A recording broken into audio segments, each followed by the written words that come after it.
So I want to welcome everyone to our very first virtual summit, our very first event going virtual. And there's a few things that I want to do before we get started with Missy. Missy is our tech guru, and I want to hand things over to her in just a bit, but I want to thank our steering committee. So the Behavioral Health Partnership in Southwest Wisconsin is led by a group of people from 5 counties, and they help to steer what we do. That's why they're called the steering committee. We've got Frank and Carol Mixdorf, Nikki Brenham, Janice Peterson, Chris Frakes, Katie Marty, Tom Slaney, Jody Moen, Candy Fitzsimons, Jennifer Cass, Rob Miles, Mary Mazzara, Andrea Gallagher, Julie Stevenson, who you'll see more of in just a little bit, Roger Reynolds, Roanne Warden, Jeff Kindray, Jason King, you'll see him in a little bit too, Hannah McMunn, and Patty Hutchcroft. And Mary, I did say Mary Mazzara. So, and then our subcommittee that helped us put this day together, this wonderful summit, Mary Mazzara, Janice Peterson, Patty Hutchcroft, Chris Frakes, Julie Stevenson are all steering committee members. And then we also had a couple of others, Tammy Jamiska and Megan Schilt, and you'll see Megan Schilt in a little bit too. I want to also, a lot of people to thank when we put something like this together. So Liz Fader is with the UW Population Health Institute, and Hannah Perlewski is our amazing assistant, and you'll hear from her a little later today as well. Missy Emler, who you've heard from as attendees, is our excellent support. We would not have been able to put something wonderful like this together without her. So I just kudos to Missy. So thank you. And I quickly need to say Wally Orshahevsky, our executive director at Southwest CAP, and the Advancing a Healthier Wisconsin Foundation and Medical College of Wisconsin help us, support us, and give us the funding to be able to do the work we do. So some of them are here with us today as well. So thank you to everybody who has made all of this possible. So I did miss a couple people that I wanted to thank. So the folks that I missed are their speakers today. We have a couple of wonderful keynotes, and Julie Stevenson is going to be leading us through an activity, a discussion this morning. So while I'm going to be just talking a little bit, and there's going to be some talking right now, there will be more engagement as we go through the day. So just know that it's coming. We're just going to go through some stuff first to give you some background. So Paul Schmitz is our keynote speaker at the end of the day, or towards the end of the day, and Megan Schilt is our keynote at 11. So, and we've got a wonderful array of breakouts to choose from today. And just to remind everybody, you pick your favorite breakout or the one that you like the best, but they will all be recorded. So things will be available after the event on our website. So with that, I'm going to get into sharing my screen and just kind of talk about our project just a little bit, and then talk about some of the data we've been seeing come through from what's going on with mental health and substance use.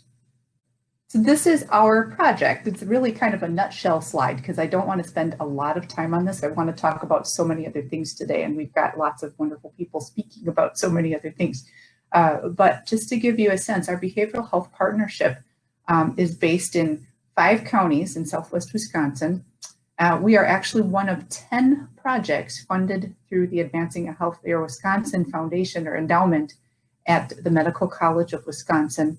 And it is, the money comes through Southwest CAP, the funding, and the project is under the House of Southwest CAP. And so Wally Orshahevsky, one more time, I'm going to say thank you for that, because it's a big deal that we have this work being done in this part of the state.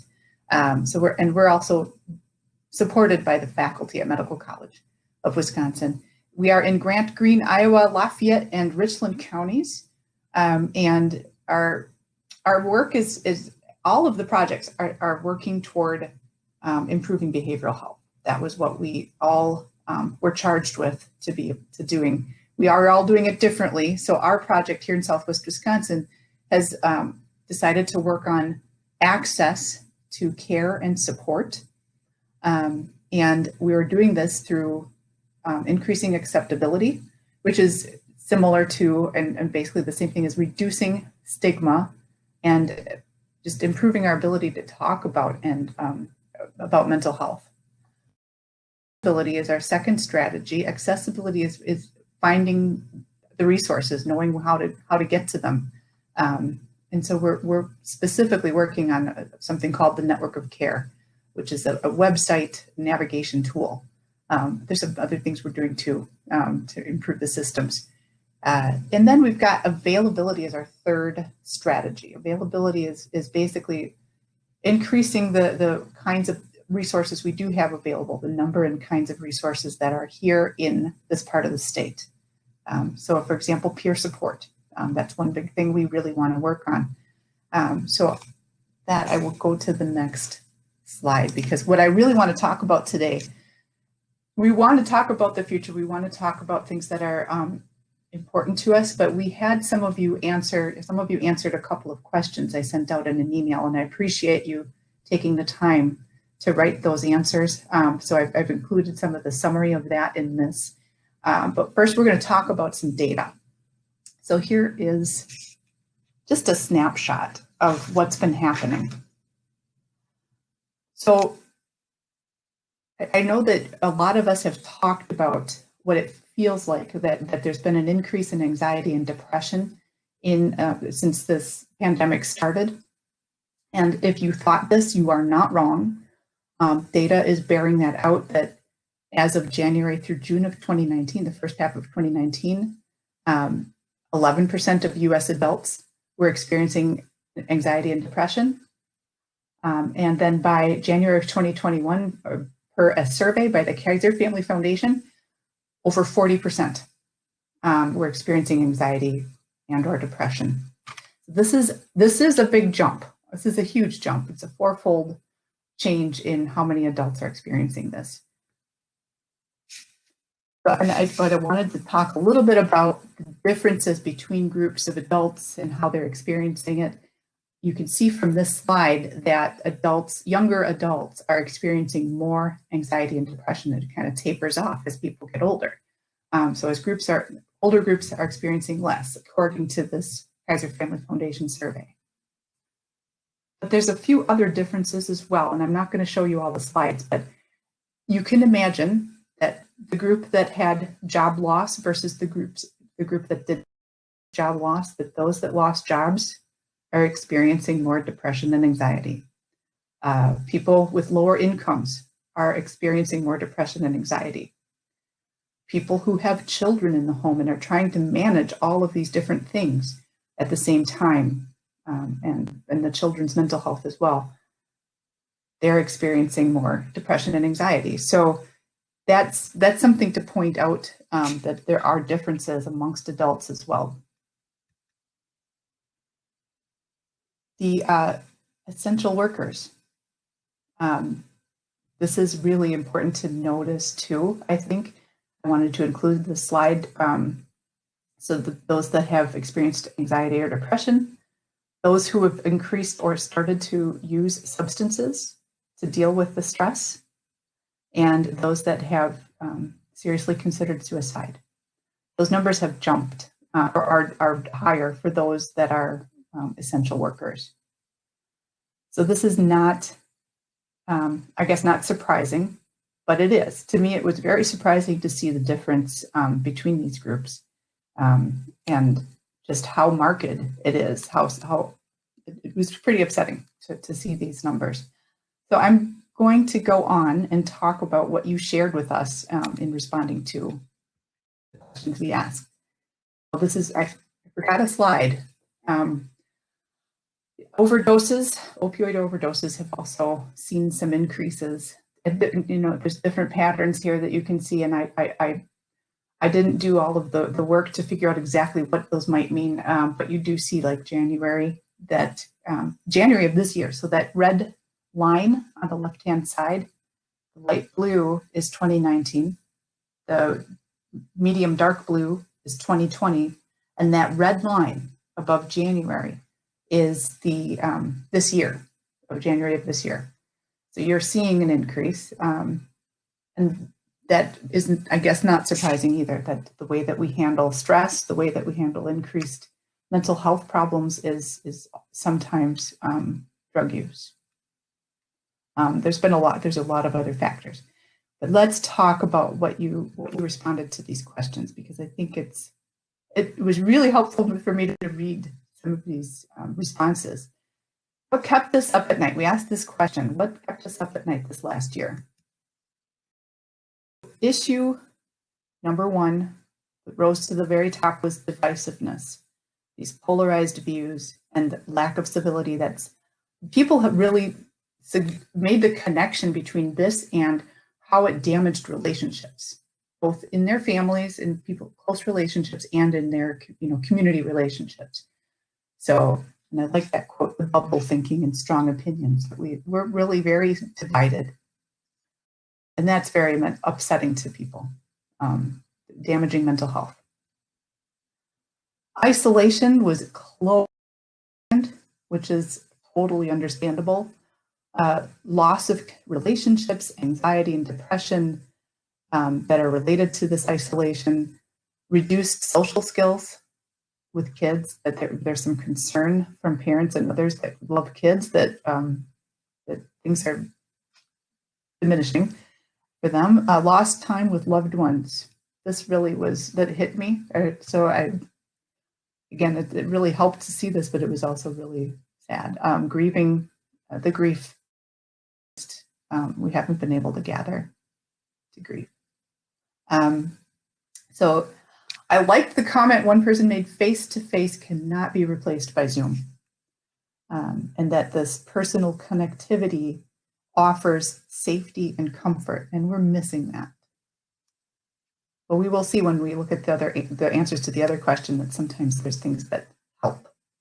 But worry, this was issue number 3, worry for people who might be vulnerable, more vulnerable than others, right? So children, their responses to being isolated, the academics, the progress there, safety in their homes. There's a lot of people, I'm sure teachers and others, that are concerned about safety, behavior issues, mental health issues, parents not getting the kinds of supports they used to.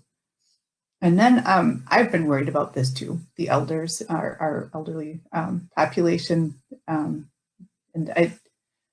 One person said, I imagined what that would be like, being just in that one room, and it made me so sad. So there is a fourth issue, long-term impact on kids.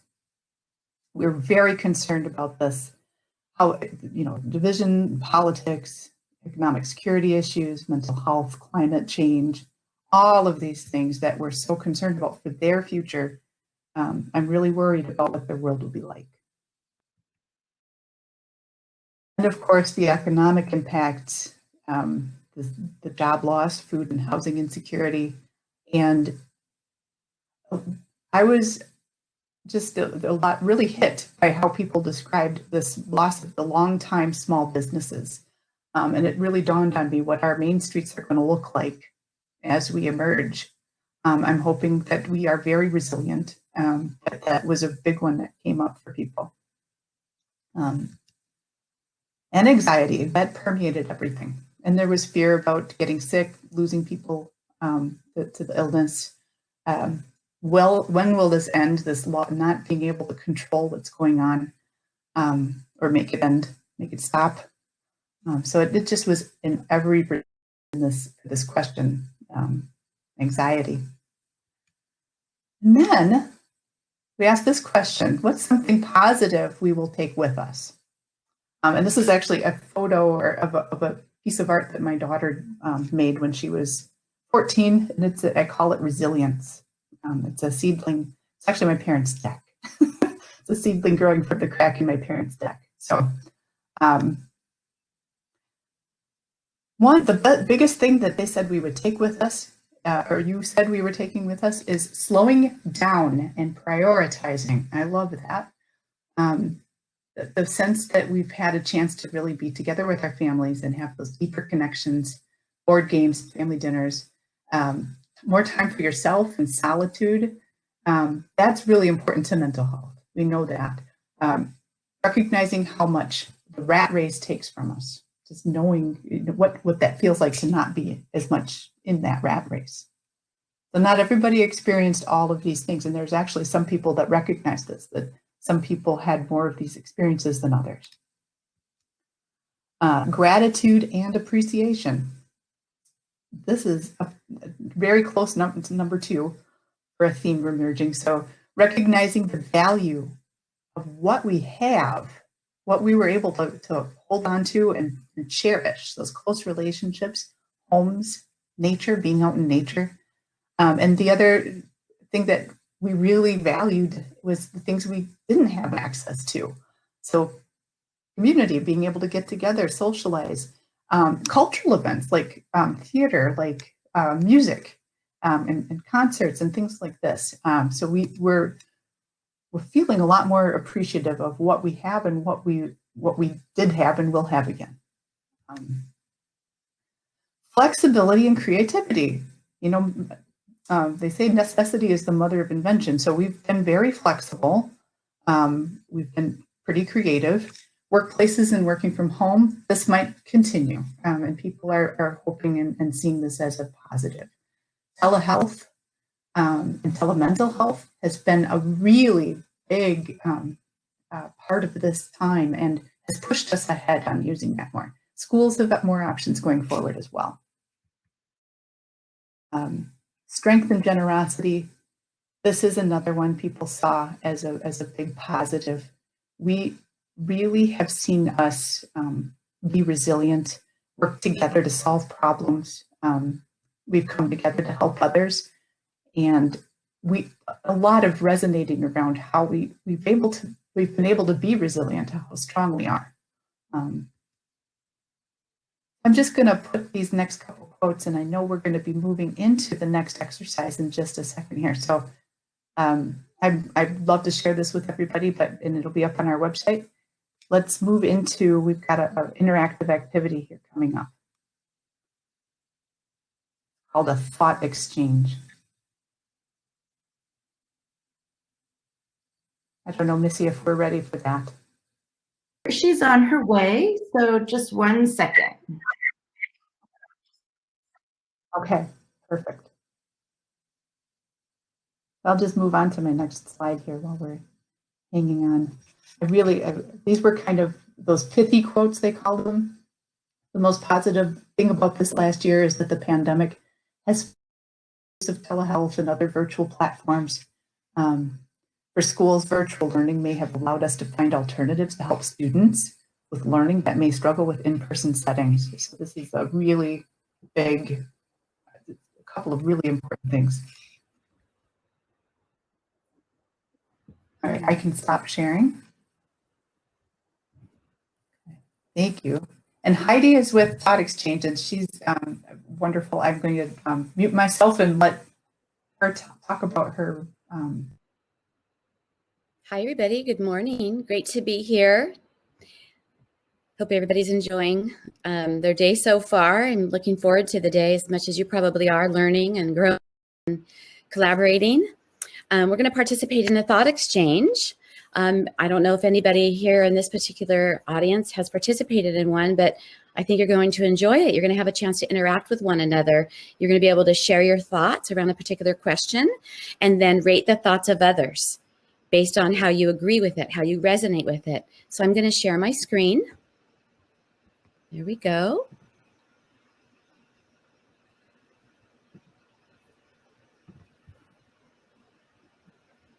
Okay, so what you're going to do is you're going to have your mobile device handy, whether it's an Android or an iPhone. You can also join using your browser. You can type in tejoin.com and type in this 9-digit code. I believe we're also going to be placing the link in the chat. But if you could if you could participate on your mobile device, that would probably would be the best, because you'll be able to watch the screen that I'm going to share as the thoughts are being prioritized. So Thought Exchange is a platform where people are able to share their thoughts, see the thoughts of others, rate the thoughts of others in a safe place where everybody shares, everybody learns without any bias. It's confidential. So when you share your thought, please know that nobody knows who you are. You're not identified. And when your thought gets rated, it gets rated on the merit of the thought rather than the person who wrote it. So we're not judging. We don't know what color your hair is, what gender you are, what role you play in life, how much money you make. You know, it's just based on the merit of the thought. So I'm going to put the timer on. I'm going to put it on for 4 minutes. Hover over the QR code with your camera on your iPhone or your QR scanner on your Android, or like I said, use the browser and participate in the thought exchange. And the question we have for you today is, what is one thing you will do to care for your own mental health and break the stress cycle this weekend? So think about that question. You've got up to 300 characters, and you get to share the one thing that you will do. You can share more than one thought if you'd like, if you think of another thing that's important to do this weekend. And then when you share your thought, there's also a why part. Why is that important to you? So we'll get going. I hope everybody can see my screen. And we're going to just have some quiet time right now and allow you to participate in the thought exchange. It looks like we've got 56 people in already. Let's see if we can get the thoughts to match the participants. Okay, it looks like everybody's really enjoying the thought exchange today. I'm going to go ahead and switch to the next screen. And in this screen, we're going to be able to see the top thoughts that were prioritized. It looks like people are still participating, which is fantastic.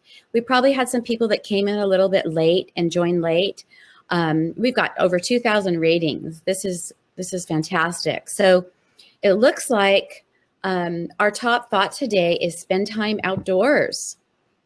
Did anybody want to speak to that? Did anybody want to unmute? Or Bridget, did you want to speak to that? Yeah, I think it would be really cool to see the results, the top results, and share that back later today, because I'm guessing everybody's like you, Heidi, and would love to have some great ideas for things to be doing that can help us this weekend to clear our minds. And I love that, spending times outdoors. Yes, yes. So your top thought will just keep changing. So we'll have these thoughts available and we can share out a report. And I can actually share the word cloud maybe before we participate in the next thought exchange. Okay? Perfect. Yeah, that would be fantastic. I'm seeing a lot of trends in the getting outside. Mm-hmm. And Heidi, we are in Wisconsin and we've had kind of a lot of snow this winter.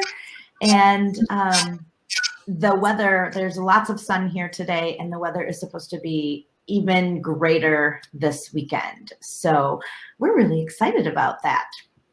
Oh my goodness. That's obviously coming out in the way that people want to take care of themselves this weekend. Fantastic. Oh my goodness. Yes, absolutely. I see one here, spending time with my husband. Mm-hmm. That's wonderful. Yes. Okay, well, I'm going to stop sharing my screen then. And I hope that everybody really enjoyed the thought exchange. The participation was phenomenal. And I'm going to leave this open so people can continue to share. And I believe we're going to be doing another thought exchange in less than an hour. So I'll be here. I'll be learning with the rest of you. Thanks for being here, Heidi. You should know that the thought exchange, Heidi will be back at least at 2 more times today.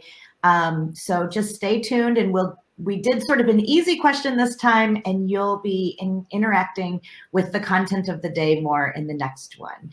All right, Bridget, I think you were gonna transition us to the next thing, and I'll go by your cue. Thank you. We are transitioning now to Tracy Hennigar, who is with the UW Wisconsin Division of Extension. She is going to lead us through a body scan and a meditation kind of experience to kind of help us calm and be prepared for the next part of our morning.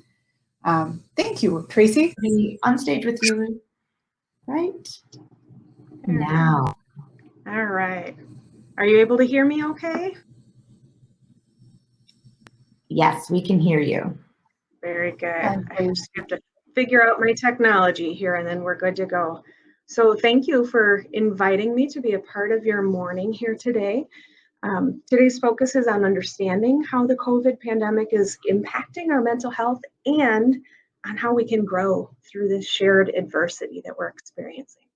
And there are many tools that you can use to cope better with higher than normal levels of stress and help make us more aware of our physical reactions, our thoughts and emotions, just by being more present and in the moment. And so the body scan is just one strategy or tool to help create a mind-body connection.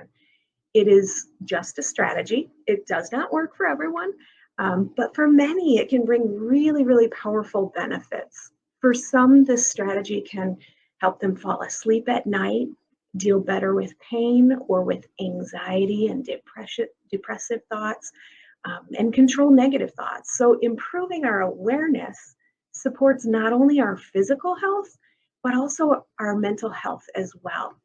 So I'm going to invite you today to join me in trying a very brief, just a 3-minute body scan. You can do longer scans, but for the purpose of today, we're going to do just a 3-minute scan. And I want to acknowledge up front that this activity may be easy for some and it may be a little bit difficult for others. So I challenge you to approach it with an open mind about what it might do for you. This activity may be really relaxing, or as we go through this activity, you may find it really difficult to keep your mind from jumping to different things or wondering when this is going to be over. That's okay. If you catch yourself thinking about something else, simply notice it. Oh yeah, I need to respond to that email. And then bring yourself back to the moment, to the scan. Try to avoid thinking that there's a right or a wrong way of doing this. However you experience it is perfectly fine for you. And let go of any critical judgments you may have about your body, about pain you may be feeling, or about what this activity will do for you. Try to just maintain an awareness of your body sensations without judging the sensations and to just stay in the moment. So let's get ready to begin. In your chair, I'm going to ask you just to find a comfortable position, sitting up nice and straight, possibly rolling your shoulders back a little bit to open your chest, and just comfortably relax your hands in your lap. Place both feet flat on the floor, and if it feels comfortable, allow your eyes to close. If not, just relax your gaze and just take a few seconds just to feel your whole body at once from head to toe. Breathing in your nose and out your mouth.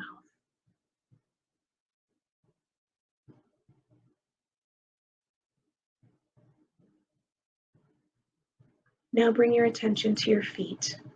Feel how they're making contact with the floor. Feel the sense of touch or pressure. And imagine your breath traveling all the way to your feet.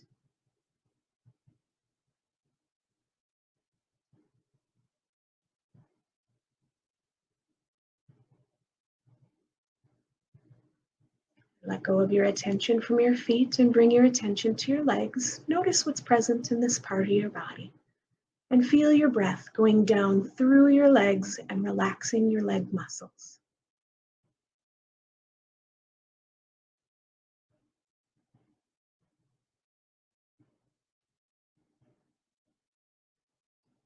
Next, direct your awareness to your lower back and belly. And if this is a place of discomfort for you, try not to judge it or make it any different. Just be aware of it. And as you breathe into your low back muscles. As you breathe out, let go of any tension you may be feeling in this part of your body.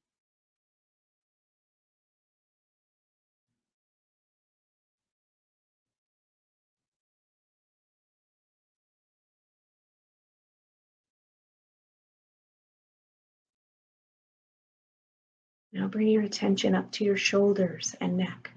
Take note of any tension or discomfort you may have here. And again, try not to judge it, just be aware of it. Breathe into your shoulder muscles, and as you exhale, release any tension you may be feeling here.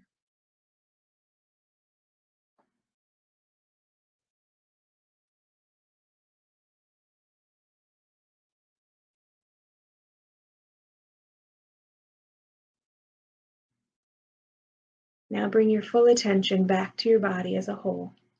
Think of your breath moving through your entire body with all of your muscles in a state of relaxation. Enjoy being aware of the moment in stillness and peace, letting your body breathe naturally.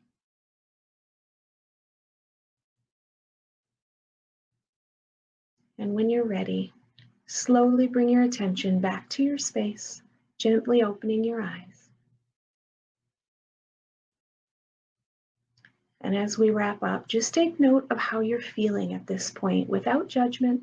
Do you notice a difference from when we began to now? Just take a moment to reflect. Was that a positive experience or was it a challenge for you? Either way, that's okay. Remember that research tells us that attention is a skill that we can strengthen through practice. So I encourage you to integrate mindfulness practices like the body scan into your daily lives. It's a great strategy to use if you're feeling anxious or having trouble falling asleep. Even a brief body scan like this or a few deep breaths can be helpful in releasing tension in our body and relieving some of the stress and the effects of stress on our body, physical health and mental health.